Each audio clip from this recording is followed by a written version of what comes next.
وأشهد أن محمدا عبده ورسوله أرسله بالحق بشيرا ونذيرا. أما بعد فإن خير الحديث كتاب الله وخير الهدي هدي محمد صلى الله عليه وسلم وشر الأمور محدثاتها وكل محدثة بدعة وكل بدعة ضلالة وكل ضلالة في النار. قال الله تبارك وتعالى في القرآن المجيد: أعوذ بالله من الشيطان الرجيم. بسم الله الرحمن الرحيم. يا أيها الذين آمنوا اتقوا الله حق تقاته ولا تموتن إلا وأنتم مسلمون. يا أيها الناس اتقوا ربكم الذي خلقكم من نفس واحدة وخلق منها زوجها وبث منهما رجالا كثيرا ونساء واتقوا الله الذي تساءلون به والأرحام إن الله كان عليكم رقيبا. يا أيها الذين آمنوا اتقوا الله وقولوا قولا سديدا يصلح لكم أعمالكم ويغفر لكم ذنوبكم ومن يطع الله ورسوله فقد فاز فوزا عظيما. సర్వలోకాల సృష్టికర్త, పాలకుడు, పోషకుడు, అనంత కరుణామయుడు, అపార కృపాశీలుడు, పరలోక దినానికి యజమాని, మహోన్నత పీఠానికి అధిపతి, అద్వితీయుడైన అల్లాహ్ సుబ్హానహు వ తఆలాకు మాత్రమే ప్రశంసలన్నీ, పొగడ్తలన్నీ శోభిస్తాయి. ఆ అల్లాహ్ యొక్క కారుణ్యం ప్రవక్తలందరిపైన వర్షించుగాక. ముఖ్యంగా అంతిమ ప్రవక్త, విశ్వ ప్రవక్తల నాయకుడు ముహమ్మద్ సల్లల్లాహు అలైహి వసల్లం పై, వారి కుటుంబీకులపై వర్షించుగాక. ఆమీన్. గౌరవనీయులైన పెద్దలు మరియు ఇస్లామీయ సహోదరులారా, ఈనాటి జుమా ప్రసంగంలో ధర్మ ఖలీఫాల పరిచయం అనే అంశం మీద కొన్ని విషయాలు తెలుసుకుందాం. ధర్మ ఖలీఫాలు అంటే ప్రవక్త ముహమ్మద్ సల్లల్లాహు అలైహి వసల్లం గారి మరణానంతరం నలుగురు ఖలీఫాలు ముస్లిములకు నాయకత్వం వహించారు. వారిని ఖులఫాయే అర్బఆ అని మనము గుర్తు చేసుకుంటూ ఉన్నాం. వారిలో మొదటి వ్యక్తి అబూబకర్ రజియల్లాహు తఆలా అన్హు, రెండవ వ్యక్తి ఉమర్ రజియల్లాహు తఆలా అన్హు, మూడవ వ్యక్తి ఉస్మాన్ రజియల్లాహు తఆలా అన్హు, నాలుగవ వ్యక్తి అలీ రజియల్లాహు తఆలా అన్హు. ముందుగా మనం ఇన్షాఅల్లా మొదటి ఖలీఫా, ప్రథమ ఖలీఫా అబూబకర్ రజియల్లాహు తఆలా అన్హు గారి గురించి తెలుసుకుందాం. గౌరవనీయులైన ఇస్లామీయ సహోదరులారా, అబూబకర్ రజియల్లాహు తఆలా అన్హు గారి అసలు పేరు అబ్దుల్ కాబా. ఇస్లాం స్వీకరించక పూర్వం ఆయనకు అబ్దుల్ కాబా అని పిలిచేవారు. కానీ ఇస్లాం స్వీకరించిన తర్వాత ఈ పేరు సరికాదు అని ప్రవక్త ముహమ్మద్ సల్లల్లాహు అలైహి వసల్లం వారి పేరును మార్చి అబ్దుల్లాహ్ అని పెట్టారు. అయితే అబూబకర్ అని ఆయనకు నామాంతరం ఉండేది. ఈ అబూబకర్ అనే నామాంతరంతోనే ఆయన ప్రసిద్ధిగాంచారు. అబూబకర్ గారి తండ్రి పేరు అబూ ఖహాఫా, ఆయన అసలు పేరు ఉస్మాన్. అబూబకర్ రజియల్లాహు తఆలా అన్హు గారు ఏనుగుల సంఘటన జరిగిన 2 సంవత్సరాల తరువాత, 2.5 సంవత్సరాల తరువాత జన్మించారు. మనం ఏనుగుల సంఘటన గురించి వివరంగా ఇంతకు ముందు ధార్మిక పండితుల నోట విని ఉన్నాం. ఆ ఏనుగుల సంఘటన జరిగిన 2.5 సంవత్సరాల తరువాత అబూబకర్ రజియల్లాహు తఆలా అన్హు గారు జన్మించారు. అంటే ప్రవక్త ముహమ్మద్ సల్లల్లాహు అలైహి వసల్లం వారి కంటే కూడా ఆయన 2 సంవత్సరాలు వయసులో చిన్నవారు. అబూబకర్ రజియల్లాహు తఆలా అన్హు పెరిగి పెద్దవారైన తర్వాత ఆయన వ్యాపారం చేయడం ప్రారంభించారు. యమన్ దేశము నుండి, సిరియా దేశము నుండి బట్టలు, వస్త్రాలు కొనుక్కుని వచ్చి మక్కా పరిసరాలలో ఆయన అమ్మేవారు. అలా వ్యాపార నిమిత్తం యమన్కు సిరియాకు వెళ్తూ వస్తూ ఉండగా ఈ వర్తక విషయంలోనే ముహమ్మద్ సల్లల్లాహు అలైహి వసల్లం వారితో ఆయనకు పరిచయం ఏర్పడింది. ఆ తర్వాత ముహమ్మద్ సల్లల్లాహు అలైహి వసల్లం వారి వద్దకు రావటము పోవటము ఎక్కువ అయ్యేసరికి ప్రవక్త ముహమ్మద్ సల్లల్లాహు అలైహి వసల్లం వారితో స్నేహం ఏర్పడింది. ఆ తర్వాత ఒకసారి ఆయన వ్యాపారానికి వెళ్ళి తిరిగి మక్కా చేరినప్పుడు, అయ్యా మీ స్నేహితుడైన ముహమ్మద్ ఏదో కొత్త విషయాన్ని ప్రకటిస్తున్నాడు, ఆయన వద్దకు దైవ వాక్యాలు వస్తున్నాయంట, ఆయన దైవ ప్రవక్త అంట అని ఆ విషయాలు తెలుసుకున్న వెంటనే ప్రవక్త ముహమ్మద్ సల్లల్లాహు అలైహి వసల్లం వారి సన్నిధికి చేరుకుని ప్రవక్త ముహమ్మద్ సల్లల్లాహు అలైహి వసల్లం వారు ఆయనకు ఇస్లాం గురించి బోధించి ఇస్లాం వైపుకు ఆహ్వానించగానే వెంటనే అబూబకర్ రజియల్లాహు తాలా అన్హు ఇస్లాం స్వీకరించారు. అభిమాన సోదరులారా, పురుషులలో పెద్దవారిలో మొదటిగా ఇస్లాం స్వీకరించిన వ్యక్తి అబూబకర్ రజియల్లాహు తాలా అన్హు. ఆ తర్వాత అబూబకర్ రజియల్లాహు తాలా అన్హు చాలా ప్రయత్నాలు చేసి ఆయన కృషితో ఆయన ప్రయత్నంతో అల్హమ్దులిల్లా గొప్ప గొప్ప వ్యక్తులు ఇస్లాం స్వీకరించారు. అభిమాన సోదరులారా, అబూబకర్ రజియల్లాహు తాలా అన్హు గారికి ముహమ్మద్ సల్లల్లాహు అలైహి వసల్లంతో ముందే పరిచయం ఉండేది, ముందే స్నేహం ఉండేది. ఇస్లాం స్వీకరించిన తర్వాత ఆయన ఏమన్నారో తెలుసా? ఇక నా ధన మొత్తానికి, నా ప్రాణం మొత్తానికి నేను ప్రవక్త ముహమ్మద్ సల్లల్లాహు అలైహి వసల్లం వారికి అంకితం చేసేస్తున్నాను. నా ప్రాణానికి, నా ధనానికి ఇంకా యజమాని అల్లాహ్ మరియు ప్రవక్త ముహమ్మద్ సల్లల్లాహు అలైహి వసల్లం అని చెప్పేశారు. అభిమాన సోదరులారా, అబూబకర్ రజియల్లాహు తాలా అన్హు చాలా విశాలమైన హృదయం కలిగిన వ్యక్తి. ఇస్లాం ప్రారంభంలో ఇస్లాం స్వీకరించిన పేదవారికి, ఇస్లాం స్వీకరించిన బానిసలకు మక్కా వాసులు రకరకాలుగా హింసించేవారు. అబూబకర్ రజియల్లాహు తాలా అన్హు తన సొంత డబ్బుతో ఆ బానిసలను కొని అల్లాహ్ ప్రసన్నత కోసము స్వాతంత్రంలుగా చేసేసేవారు. అబూబకర్ రజియల్లాహు తాలా అన్హు గారి తండ్రి చూసి, నీవు నీ డబ్బు మొత్తము ఎలాంటి వ్యక్తులను కొనుక్కోవడానికి ఖర్చు చేస్తున్నావు అంటే వాళ్ళు 2 అడుగులు కూడా సరిగ్గా నడవలేరు, అలాంటి వారిని నువ్వు ఎందుకు కొంటున్నావు? ఏదైనా శక్తి సామర్థ్యం గల వ్యక్తులను నువ్వు కొంటే బహుశా వారు నీకు ఉపయోగపడవచ్చు, ఇలాంటి బలహీనుల్ని నువ్వు కొని ఏమి చేస్తావు అని అడిగారు. అప్పుడు అబూబకర్ రజియల్లాహు తాలా అన్నారు, నాన్న, నేను వీరు నాకు ఉపయోగపడతారు అన్న ఉద్దేశంతో వీరిని నేను కొనట్లేదు, కేవలం దైవ ప్రసన్నత కోసము వీరు పడుతున్న కష్టాల నుండి వీరికి విముక్తి కల్పించడానికి మాత్రమే నేను వీరిని కొంటున్నాను అన్నారు. ఆ తర్వాత ప్రవక్త ముహమ్మద్ సల్లల్లాహు అలైహి వసల్లం ముస్లింల మీద హింసలు ఎక్కువైపోయేసరికి అబిసీనియా దేశానికి వలస వెళ్ళాలని ఆదేశించినప్పుడు అబూబకర్ రజియల్లాహు అన్హు కూడా అబిసీనియాకు వలస వెళ్ళాలని ఇంటి నుండి బయలుదేరారు. ఊరి బయట వెళ్ళగానే అటువైపు నుంచి ఒక వ్యక్తి, అతని పేరు ఇబ్ను దగ్నా, అబూబకర్ రజియల్లాహు తాలా అన్హు గారిని చూసుకొని ఎక్కడికి వెళ్తున్నారయ్యా అని అడిగారు. మక్కాలో ఉండి నేను అల్లాహ్ను ఆరాధించడం కష్టమైపోయింది కనుక మక్కా వదిలేసి నేను అబిసీనియాకు వెళ్ళిపోతున్నాను అన్నారు.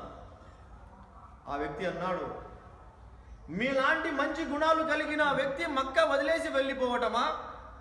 మీ బాధ్యత నేను తీసుకుంటాను, పదండి, నా ఇంటిలో ఉండి మీరు అల్లాహ్ను ఆరాధించుకోండి, పదండి, నేను నా ఇంటికి తీసుకెళ్తాను అని అబూబకర్ రజియల్లాహు తాలా అన్హు గారిని ఆయన మక్కాలోకి తీసుకొచ్చేశారు. ఆ తర్వాత మక్కా వాసులకు ప్రకటించాడు, నేను అబూబకర్ రజియల్లాహు అన్హు గారికి శరణు ఇచ్చినాను కాబట్టి ఎవ్వరూ అబూబకర్ గారి మీద చెయ్యి చేసుకోకూడదు, నోరు పారేసుకోకూడదు అన్నారు. మక్కా వాసులు ఆ మాటను ఒప్పుకున్నారు. అబూబకర్ రజియల్లాహు తాలా అన్హు ఆ ఇబ్ను దగన్నా అనే వ్యక్తి ఇంటిలోనే ఉండి అల్లాహకు ఆరాధించేవారు. అబూబకర్ రజియల్లాహు తాలా అన్హు గారు చాలా మృదు స్వభావి. ఖురాన్ పారాయణం చేసి చేసేటప్పుడు ఆయన ఏడ్చేవారు. ఆయన ఏడుస్తూ ఖురాన్ పారాయణము చేస్తూ ఉంటే దారి నుండి వెళ్ళే పిల్లలు, దారి నుండి వెళ్ళే మహిళలు అక్కడ ఆగిపోయి ఆయన చేస్తున్న పారాయణాన్ని శ్రద్ధగా వినేవారు.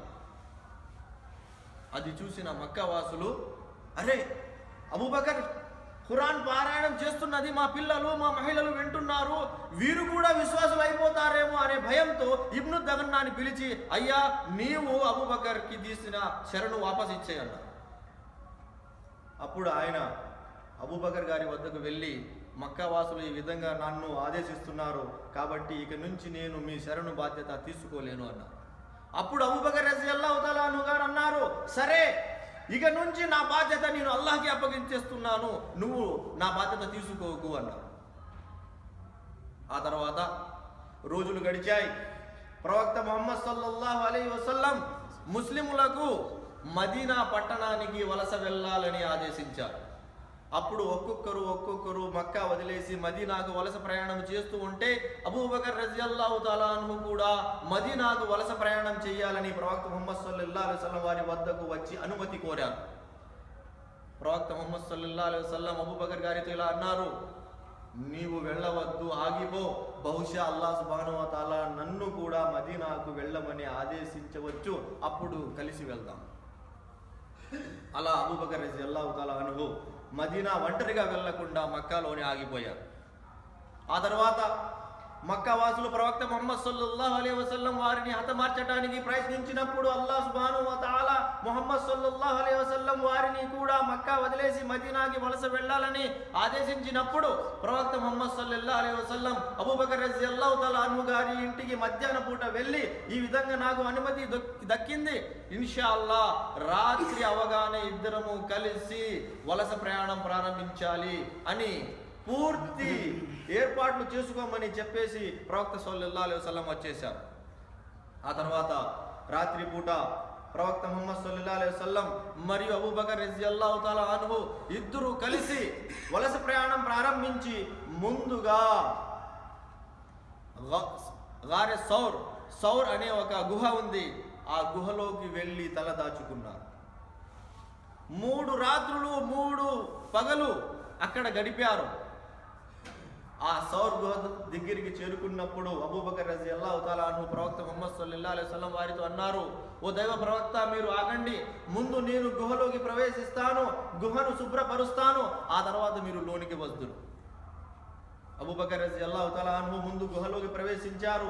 ఆ గుహ మొత్తాన్ని శుభ్రపరిచారు. రంధ్రాలు ఉంటే బట్టలు చింపి ఆ రంధ్రాలను కప్పేశారు. కానీ 2 రంధ్రాలు మిగిలిపోయాయి. ఆ 2 రంధ్రాల మీద అబూబకర్ తమ కాళ్లను పెట్టేసి ఆ తర్వాత ప్రవక్త ముహమ్మద్ సల్లల్లాహు అలైహి వసల్లం వారిని, ఓ దైవ ప్రవక్త, లోనికి ప్రవేశించండి అన్నారు. ప్రవక్త ముహమ్మద్ సల్లల్లాహు అలైహి వసల్లం ఆ గుహలోనికి ప్రవేశించిన తర్వాత అబూబకర్ రజియల్లాహు తఆలా అన్హు గారి తొడ మీద తలపెట్టి ప్రవక్త ముహమ్మద్ సల్లల్లాహు అలైహి వసల్లం విశ్రాంతి తీసుకున్నారు, నిద్రపోయారు. ఇంతలోనే అబూబకర్ రజియల్లాహు తఆలా అన్హు గారి కాలుకి ఒక విషపురుగు కాటేసింది. విషం చూస్తుండగానే శరీరంలోకి ఎక్కుతూ ఉంది. పట్టరాని బాధ అనిపించింది. కదిలితే ప్రవక్త ముహమ్మద్ సల్లల్లాహు అలైహి వసల్లం వారి నిద్రకు ఆటంకం కలిగించినట్లవుతుంది. ప్రవక్త ముహమ్మద్ సల్లల్లాహు అలైహి వసల్లం వారి నిద్రను ఆటంకపరచడం ఆయనకు ఇష్టం లేదు కాబట్టి అలాగే బాధను భరించారు. కానీ బాధ తీవ్రమైపోయేసరికి కంటి నుండి కన్నీళ్లు కార్చారు. ఆ కన్నీటి చుక్క ఒకటి ప్రవక్త ముహమ్మద్ సల్లల్లాహు అలైహి వసల్లం వారి ముఖంపై పడింది. ప్రవక్త ముహమ్మద్ సల్లల్లాహు అలైహి వసల్లం కళ్ళు తెరిచారు. చూస్తే అబూబకర్ రజియల్లాహు తఆలా అన్హు కళ్ళ నుండి నీళ్లు కారుతున్నాయి. ముహమ్మద్ సల్లల్లాహు అలైహి వసల్లం ఏమైంది అబూబకర్ అని అడగ్గా అబూబకర్ రజియల్లాహు తఆలా గారు అన్నారు, ఓ అల్లాహ్ ప్రవక్త, ఏదో విషపరుగు నా కాలుకి కాటేసింది. అప్పుడు ప్రవక్త ముహమ్మద్ సల్లల్లాహు అలైహి వసల్లం తమ వెంగిలి తీసి ఆ విషపురుగు కాటేసిన చోట తగిలించగానే విషం మొత్తం దిగిపోయింది. అల్లాహు అక్బర్. ఆ తర్వాత అభిమాన సోదరులారా, మక్కా వాసులు ప్రవక్త ముహమ్మద్ సల్లల్లాహు అలైహి వసల్లం మరియు అబూబకర్ ఇద్దరిని సజీవంగా లేదా చంపి అయినా సరే పట్టుకొని వచ్చిన వారికి 100 ఒంటెలు బహుమానంగా ఇస్తాము అని ప్రకటించినప్పుడు కొంతమంది వెతుకుతూ ఆ గార్ గుహ దగ్గరికి కూడా చేరుకున్నారు. కానీ అల్లాహ్ సుబ్హానహు వ తఆలా దూతలను పంపించి వారిద్దరిని కాపాడాడు. వెతుక్కుంటూ వచ్చిన వాళ్ళు గుహ బయట నిలబడి మాట్లాడుకుంటూ ఉన్నారు. లోపల కూర్చొని ఉన్న అబూబకర్ రజియల్లాహు తఆలా అన్హు కలవరపడుతూ, ఓ అల్లాహ్ ప్రవక్త, శత్రువు గుహ దగ్గరికి వచ్చేశాడు, వాళ్ళలో ఏ ఒక్కడైనా సరే తన మోకాళ్ళ వైపుకు వంగి చూస్తే చాలు మేము దొరికిపోతాము అన్నారు. అప్పుడు ప్రవక్త ముహమ్మద్ సల్లల్లాహు అలైహి వసల్లం వారు అన్నారు, లా తహజన్ ఇన్నల్లాహ మఅనా. ఓ అబూబకర్, నువ్వు కలవర చెందకు. నువ్వేమనుకుంటున్నావు? మేమిద్దరమే ఇక్కడ ఉన్నాం అనుకుంటున్నావా? మా ఇద్దరితో పాటు అల్లాహ్ సుబ్హానహు వ తఆలా కూడా మాతో పాటు ఉన్నాడు. నువ్వు భయపడకు, అల్లాహ్ మమ్మల్ని రక్షిస్తాడు. అల్లాహు అక్బర్. శత్రువు గుహ దగ్గరికి వచ్చాడు, అక్కడ కాసేపు మాట్లాడుకున్నాడు, కానీ ఏ ఒక్కరు కూడా గుహ లోపలికి తొంగి చూడలేదు. అక్కడి నుంచి అట్టే వైపు తిరిగి వెళ్ళిపోయారు. సరే, ఆ తర్వాత అబూబకర్ రజియల్లాహు తఆలా అన్హు మరియు ప్రవక్త ముహమ్మద్ సల్లల్లాహు అలైహి వసల్లం ఇద్దరు కలిసి మదీనాకి ప్రయాణం చేసుకుంటూ వెళ్ళిపోయారు. క్లుప్తంగా నేను చెప్పడానికి ప్రయత్నం చేస్తున్నాను సోదరులారా, సమయం తక్కువ ఉంది కాబట్టి. మదీనా చేరిన తర్వాత ప్రవక్త ముహమ్మద్ సల్లల్లాహు అలైహి వసల్లం, అబూబకర్ రజియల్లాహు తఆలా అన్హు ఇద్దరు కలిసి, ఇంకా సహాబీలందరూ కలిసి అక్కడ మస్జిద్ నిర్మించారు. ఆ మస్జిద్ నిర్మాణంలో అబూబకర్ రజియల్లాహు తఆలా అన్హు కూడా కృషి చేశారు. ఆ తర్వాత మక్కా వాసులు ప్రవక్త ముహమ్మద్ సల్లల్లాహు అలైహి వసల్లం వారిని మదీనా నుండి కూడా గెంటి వేయాలని, తరిమి వేయాలని ప్రయత్నం చేశారు. ఈ ప్రయత్నాల్లో యుద్ధాలు జరిగాయి. ఆ యుద్ధాలు జరిగినప్పుడు అబూబకర్ రజియల్లాహు తఆలా అన్హు ప్రవక్త ముహమ్మద్ సల్లల్లాహు అలైహి వసల్లం వారి వెంట ప్రతి యుద్ధంలో పాల్గొన్నారు. అబూబకర్ రజియల్లాహు అన్హు గారి కుమారుడు అబ్దుర్ రహమాన్, ఆయన ప్రారంభంలోనే ఇస్లాం స్వీకరించలేదు. ఎప్పుడైతే విశ్వాసుల మధ్య యుద్ధాలు జరిగేవో అప్పుడు అబూబకర్ రజియల్లాహు అన్హు గారి కుమారుడు అబ్దుర్ రహమాన్ అవిశ్వాసులతో పాటు వచ్చి విశ్వాసులకు విరుద్ధంగా యుద్ధాలు చేశారు. ఒకసారి ఇస్లాం స్వీకరించిన తర్వాత అబూబకర్ గారి కుమారుడు అబ్దుర్ రహమాన్ తన తండ్రి అబూబకర్ రజియల్లాహు తఆలా అన్హుతో అన్నారు, నాన్న, మీరు వలస ప్రయాణం చేసిన 2వ సంవత్సరంలో బద్ర్ యుద్ధం జరిగింది కదా, ఆ బద్ర్ యుద్ధంలో మీరు నా ఖడ్గం కిందికి వచ్చారు. నా తండ్రి కదా అని నేను పోనీలే అని మీ మీద ఖడ్గం జులిపించకుండా వదిలేశాను అన్నారు. ఆ మాట విన్న తర్వాత అబూబకర్ రజియల్లాహు తఆలా గారు అబ్దుర్ రహమాన్తో ఇలా అన్నారు, అప్పుడు నువ్వు ఇస్లాం స్వీకరించలేదు, విశ్వాసులకు విరుద్ధంగా వచ్చావు. నీవే గనక నా ఖడ్గం కిందికి వచ్చేసి ఉంటే నువ్వు నా కుమారుడు అని కూడా నేను చూసేవాడిని కాదు, నా ఖడ్గంతో నిన్ను చంపేసేవాడిని అన్నారు. ఎలాంటి విశ్వాసం సోదరుడు. సరే, ఆ తర్వాత ప్రవక్త ముహమ్మద్ సల్లల్లాహు అలైహి వసల్లం ఒకసారి సహాబాలతో అనుచరులతో కలిసి మక్కాకు ఉమ్రా చేయడానికి బయలుదేరి వచ్చారు. కానీ మక్కా వాసులు ప్రవక్త ముహమ్మద్ సల్లల్లాహు అలైహి వసల్లం వారిని మక్కాలోకి రానివ్వలేదు, అడ్డుపడ్డారు. అప్పుడు ప్రవక్త ముహమ్మద్ సల్లల్లాహు అలైహి వసల్లం మరియు మక్కా వాసుల మధ్య ఒక ఒప్పందం జరిగింది. దానిని అరబీ భాషలో సులహ్ హుదైబియా అంటారు. హుదైబియా ఒప్పందం అని చరిత్రలో అది నిలబడిపోయింది. ఆ ఒప్పందం చూడడానికి అందులో అవిశ్వాసులే విజయం పొందినట్టు పైకి కనిపించింది. అందులో మర్మం అల్లాహ్ మరియు ప్రవక్తకు తప్ప ఎక్కువ మంది గమనించలేకపోయారు. అలాంటి వారిలో ఉమర్ రజియల్లాహు అన్హు కూడా. ఉమర్ రజియల్లాహు తఆలా అన్హు ప్రవక్త ముహమ్మద్ సల్లల్లాహు అలైహి వసల్లం వారి వద్దకు వచ్చి, ఓ దైవ ప్రవక్త, మీరు దైవ ప్రవక్త అయి ఉండి కూడా ఇంతగా అణిగిమణిగి అవిశ్వాసులతో ఒప్పందం చేసుకోవడం అవసరమా అని బిగ్గరగా మాట్లాడారు. ఆయనకు అసంతృప్తి కలిగింది. అబూబకర్ రజియల్లాహు తఆలా అన్హు గారి వద్దకు వెళ్ళి కూడా ఇదే మాట ఆయన అన్నారు, మనము విశ్వాసులమయ్యి అవిశ్వాసుల ముందర ఇంత అడిగిమడిగి ఒప్పందం చేసుకోవటం ఏంటి అన్నారు. అప్పుడు అబూబకర్ రజియల్లాహు తఆలా గారు అన్నారు, ఓ ఉమర్, నీవు దైవ ప్రవక్త చెప్పిన మాటకు ప్రకారంగా కట్టుబడి ఉండు. ఎందుకంటే దైవ ప్రవక్త దైవ ఆదేశాలకు విరుద్ధంగా ఏ పని చేయరు. ఆయన అణిగిమణిగి ఒప్పందం చేస్తున్నారంటే ఇందులో ఏదో దైవం మర్మం దాగి ఉంది. కాబట్టి నీవు ప్రవక్త ముహమ్మద్ సల్లల్లాహు అలైహి వసల్లం వారిని వెంబడించు కానీ ప్రవక్త ముహమ్మద్ సల్లల్లాహు అలైహి వసల్లం వారికి వ్యతిరేకించకు అన్నారు. ఎలాంటి విశ్వాసం సోదరుల. ఆ తర్వాత కొద్ది రోజులకే తెలిసింది అక్కడ జరిగిన ఆ ఒప్పందం, అణిగిమణిగి చేసిన ఆ ఒప్పందం వల్ల ముస్లిములకు విశ్వాసులకు ప్రయోజనమే కలిగింది కానీ నష్టం కలగలేదు. ప్రతి సంవత్సరాల వరకు విశ్వాసులకు అవిశ్వాసులకు మధ్య యుద్ధము జరగకూడదు అని ఒప్పందం జరిగింది. ఆ ఒప్పంద షరతుల్లో ఒక షరతు అది కూడా ఉండింది. తత్కారణంగా ఎవరైతే అవిశ్వాసులకు భయపడిపోయి ఇస్లాంను ప్రకటించడానికి భయపడిపోయి లోపలే ఇస్లాంని దాచుకొని ఉన్నారో వారందరూ బహిర్గతంగా వచ్చేసి మేము కూడా ఇస్లాం స్వీకరిస్తున్నాం అని బహిరంగ ప్రకటించారు. అప్పుడు ఉమర్ రలియల్లాహు తఆలా అన్హు తీవ్ర మనస్తాపానికి గురయ్యారు. నేను ఎంత తప్పు చేశాను, ప్రవక్త ముహమ్మద్ సల్లల్లాహు అలైహి వసల్లం వారికి వెళ్ళి నేను బిగ్గరగా మాట్లాడాను అని జీవితాంతం ఆయన కృంగిపోయేవారు. నమాజులు చదివేవారు, సదకా చేసేవారు, ఉపవాసాలు ఉండేవారు. ఆ తర్వాత రోజులు గడిచాయి. ఒకసారి ఒక పెద్ద సైన్యాన్ని తీసుకొని ముస్లింలను అణిచివేయటానికి వస్తున్నాడని తెలిసింది. ప్రవక్త ముహమ్మద్ సల్లల్లాహు అలైహి వసల్లం అనుచరులకు ఈ విధంగా తెలియజేశారు, పెద్ద శత్రువుడిని ఎదుర్కోవడానికి బయలుదేరాల్సిన అవసరం ఉంది, కాబట్టి అందరూ దాన ధర్మాలు చేయండి, అందరూ కానుకలు సమర్పించండి అని చెప్పారు. ఆ రోజు ఉమర్ రలియల్లాహు తఆలా అన్హు తమ ఇంటిలోని మొత్తం సామాగ్రిలో నుంచి సగం సామాగ్రి తీసుకుని వచ్చి ప్రవక్త ముహమ్మద్ సల్లల్లాహు అలైహి వసల్లం వారి ముందర ఉంచేశారు. ప్రవక్త ముహమ్మద్ సల్లల్లాహు అలైహి వసల్లం ఉమర్ రలియల్లాహు తఆలా అన్హు గారితో ప్రశ్నించారు, ఓ ఉమర్, ఇంటిలో ఏమి వదిలి వచ్చావు?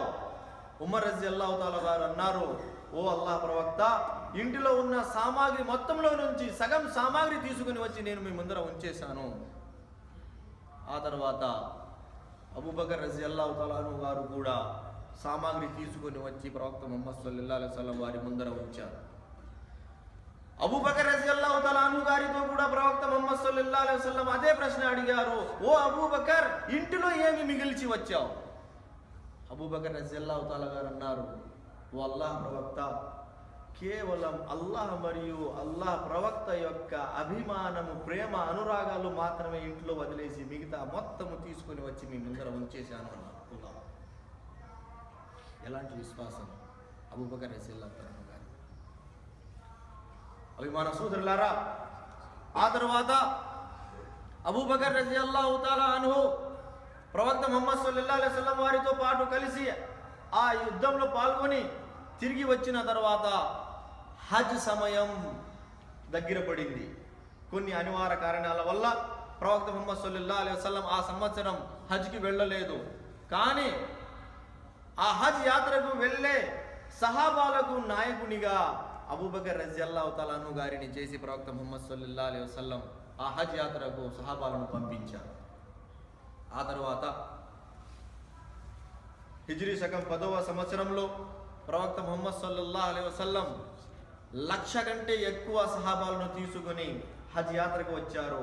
అప్పుడు ప్రవక్త ముహమ్మద్ సల్లల్లాహు అలైహి వసల్లం వారితో పాటు అబూబకర్ కూడా ప్రవక్త ముహమ్మద్ సల్లల్లాహు అలైహి వసల్లం వారి వెంట వచ్చి హజ్ ఆచరించారు.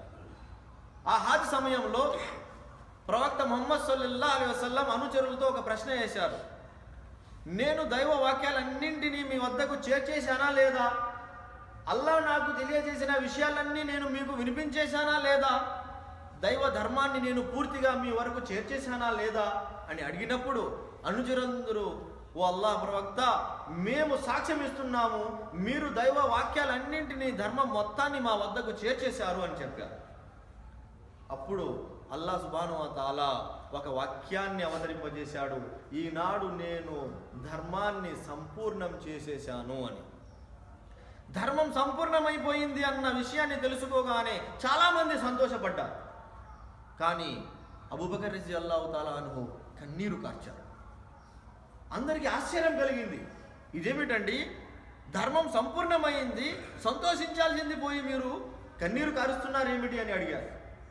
అప్పుడు అబూబకర్ రలియల్లాహు తఆలా అన్హు గారు అన్నారు, ఏ కార్యం కొరకైతే ప్రవక్త ముహమ్మద్ సల్లల్లాహు అలైహి వసల్లం పంపించబడ్డారో ఆ కార్యం పూర్తి అయిపోయిందంటే దాని అర్థం ఏమిటి?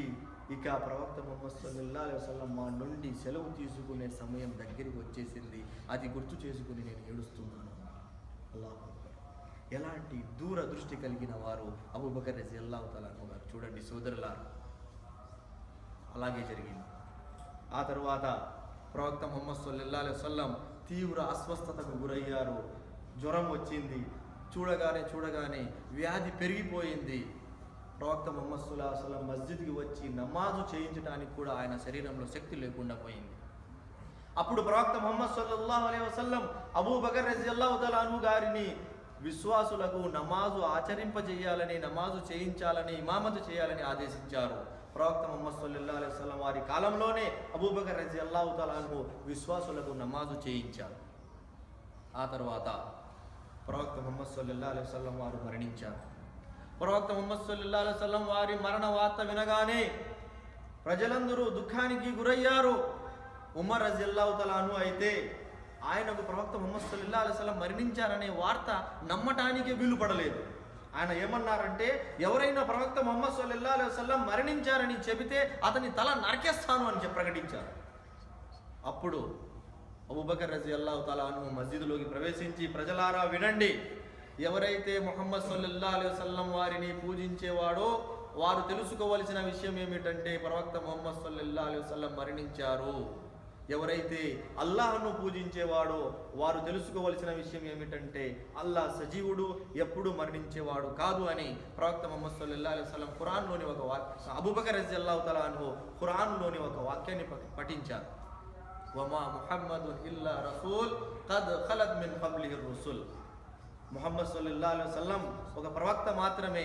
ప్రవక్త ముహమ్మద్ సల్లల్లాహు అలైహి వసల్లం కంటే పూర్వం ఎంతమంది ప్రవక్తలు గతించారో అలాగే ముహమ్మద్ సల్లల్లాహు అలైహి వసల్లం వారు కూడా గతించారు అని ఆ ఆయతు ద్వారా అబూబకర్ రజియల్లాహు తఆలా అన్హు ప్రజలకు తెలియజేయగా అప్పుడు ఉమర్ రజియల్లాహు తఆలా అన్హు గారు కూడా ఆ విషయాన్ని నమ్మారు. ఆ తర్వాత ప్రవక్త గారి మరణానంతరం ఇక విశ్వాసుల నాయకుడు ఎవరు అనే విషయంలో ప్రజలు చర్చించుకోవటం ప్రారంభించినప్పుడు అబూబకర్ రజియల్లాహు తఆలా అన్హు గారిని ఎన్నుకోవటం జరిగింది. ఉమర్ రజియల్లాహు తఆలా అన్హు ముందుగా వెళ్ళి, నేను అబూబకర్ రజియల్లాహు తఆలా అన్హు మా ముస్లిములకు, విశ్వాసులకు నాయకునిగా ఎన్నుకుంటున్నాను, మీరేమంటారు అని అనగా అందరూ ఒప్పుకున్నారు. అందరూ అబూబకర్ రజియల్లాహు తఆలా అన్హు గారిని నాయకునిగా ఎన్నుకొని ఆయన చేయి మీద ప్రమాణం చేశారు. నాయకుడిగా అయిన తర్వాత అబూబకర్ రజియల్లాహు తఆలా అన్హు ముందుగా ప్రజలకు ఆదేశించిన విషయం ఏమిటో తెలుసా సోదరులారా? మీరు నాకు ఒక పెద్ద భారాన్ని నా భుజాల మీద వేసేశారు. ఈ బాధ్యత నేను సరిగ్గా అమలు పరుస్తానో లేదో తెలియదు, కానీ ఒక మాట మాత్రం గుర్తుంచుకోండి, నేను అల్లాహ్ మరియు ప్రవక్త ముహమ్మద్ సల్లల్లాహు అలైహి వసల్లం వారికి విధేయత చూపితేనే మీరు నా మాట వినండి. ఒకవేళ నేను అల్లాహ్ మరియు ప్రవక్త ముహమ్మద్ సల్లల్లాహు అలైహి వసల్లం వారి మాటకు విధేయత చూపకపోతే మీరు నన్ను సంస్కరించండి అని చెప్పారు. ఆ తర్వాత అబూబకర్ రజియల్లాహు తఆలా అన్హు నాయకులు అవగానే అబూబకర్ రజియల్లాహు తఆలా అన్హు గారికి చాలా క్లిష్టమైన పరిస్థితులు ఎదుర్కోవలసిన వచ్చింది. అప్పుడప్పుడే ఇస్లాం స్వీకరించిన చాలామంది ఇస్లాంను వదిలేశారు. కొంతమంది అయితే మేము జకాతు చెల్లించము అని తిరగబడ్డారు. మరి కొందరైతే యమన్ లాంటి దేశంలో ప్రవక్త ముహమ్మద్ సల్లల్లాహు అలైహి వసల్లం మరణించిన వార్త వినగానే నేను ప్రవక్తను అని ప్రకటించుకున్నారు. మహిళలు కూడా నేను ప్రవక్తను అని కూడా ప్రకటించుకున్నారు. ఇలాంటి క్లిష్టమైన పరిస్థితుల్లో అబూబకర్ రజియల్లాహు తఆలా అన్హు చాలా ధైర్యంగా ఈ ఉపద్రవాలన్నింటినీ ఎదుర్కొన్నారు.